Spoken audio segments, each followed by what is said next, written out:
Thank you, Senator Fisher. Senator Baldwin. Thank you, Mr. Chairman, and I want to thank all of our witnesses today.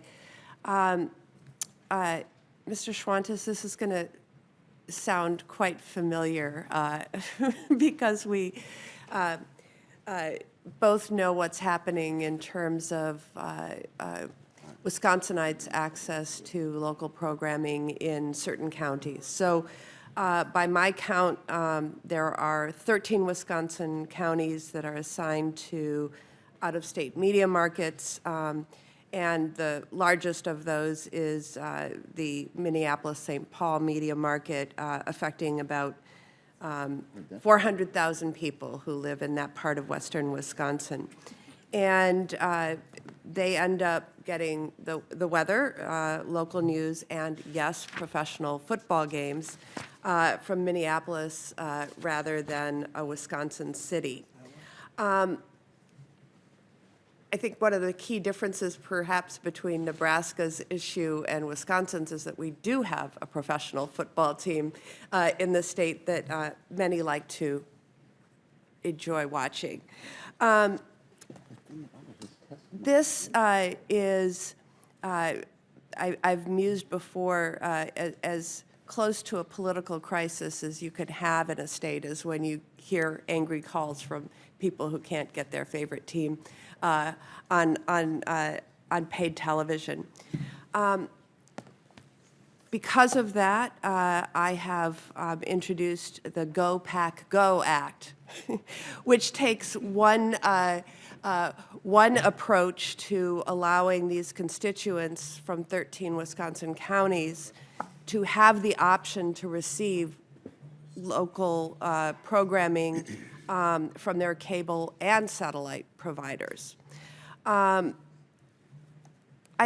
pleased to hear everyone acknowledge the importance of access to local programming, but I want a solution. I want to make sure that everybody in these orphan counties have the opportunity to say, we want the networks, but we can have it from our state rather than the DMA to which they are assigned. So I hope that we will consider how we fix these issues, since so many of us have raised this as a concern. But Mr. Schwantes, from your perspective representing consumers, how important is it to provide the option of more relevant local programming? And I'm going to follow up with a question about consolidation, but I want you to have that in the back of your mind as you're answering this question. Great. Thank you, Senator Baldwin. It's good to see you, and the Packers are off to a great start this year. It's been a couple years. But in particular, it's a complicated issue, and it's one, like I said to Senator Fisher, we've been wrestling with for years. But to your point, and I'd like to look at the Go Back Go Act and see if that's something we can support, and if it builds upon what we did in 2014 version of Stellar, the market modification process. It's imperfect, and I think sometimes it pits broadcasters against one another, and I'd want to make sure that, we represent consumers. I think it'd be great if you're sitting there in western Wisconsin, in Hudson, you could pull in, stations from my hometown, Wausau, and to watch your Packer games. I think that'd be great for consumers. I think Mr. Law pointed out something, the legislation on the House side would kind of throw this in more to a copyright regime. That would be a big, big change. But as far as we're concerned, options that give consumers more choices, I think we're for that, and it's something we should definitely consider moving forward. Thank you. In his testimony, Mr. Thune notes that in the markets where his company uses the distant signal license, there's been significant ownership consolidation among the network affiliates in many of those markets. Regardless of how that informs our discussion about reauthorizing those provisions of Stellar, it's part of a trend that could impact access to local programming and consumer prices.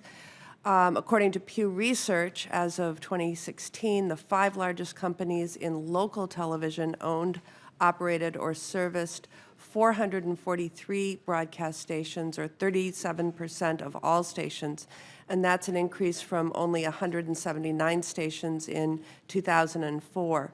So to turn again to you, Mr. Schwantes, for the consumer perspective, what effect do you see on consumers from consolidation in broadcast television, and what about the broader video marketplace? That's an excellent question, Senator. I think the short answer is this is why we at Consumer Reports opposed the Sinclair Tribune merger in 2017. We feared that we can get into FCC media ownership rules if we want. That's a different kind of rabbit hole.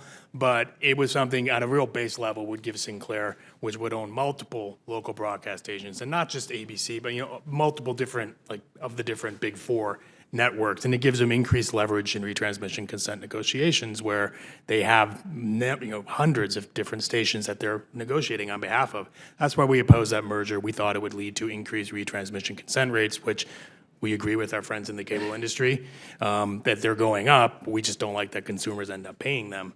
But then just questions of localism. It was something the commission always considered as part of their media ownership rules, and it kind of took a beating in the courts in the 2000s, and that's something we do support. We think it's important for consumers, and we think it's important for local broadcasting, local news, weather, and sports.